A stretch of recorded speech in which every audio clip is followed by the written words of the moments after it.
ملک الموت حضرت حارث بن خزرج بیان کرتے ہیں کہ میرے والد نے کہا کہ رسول اللہ صلی اللہ علیہ وسلم نے فرمایا، میں نے ملک الموت کو ایک انصاری کے سرہانے بیٹھا ہوا دیکھا تو کہا کہ اے ملک الموت، میرے صحابی کے ساتھ نرمی کرنا، یہ مومن ہے۔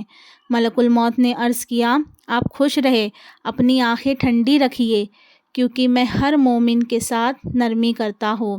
اے اللہ کے رسول صلی اللہ علیہ وسلم، آپ یقین رکھیے، جب میں ابن آدم کی روح قبض کرتا ہوں اور اس کے گھر والوں میں سے کوئی چیخ کر روتا ہے تو اس کی روح لے کر کھڑا ہو جاتا ہوں اور سوچتا ہوں کہ یہ کیوں رو رہا ہے۔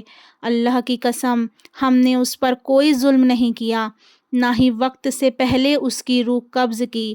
اگر یہ اللہ کی تقدیر پر صبر کرے تو ان کو اجر ملے گا، اور اگر یہ چیخ و پکار اور واویلا کریں گے تو گناہ گار ہوں گے۔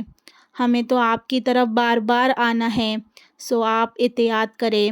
میں دن رات، تری اور خشکی پر، میدان اور پہاڑ پر، ہر گھر پر نظر رکھتا ہوں اور ہر چھوٹے بڑے کو پہچانتا ہوں، اور اسے اللہ کے رسول صلی اللہ علیہ وسلم، میں اللہ کی اجازت کے بغیر ایک مچھر کی روح بھی قبض نہیں کرتا۔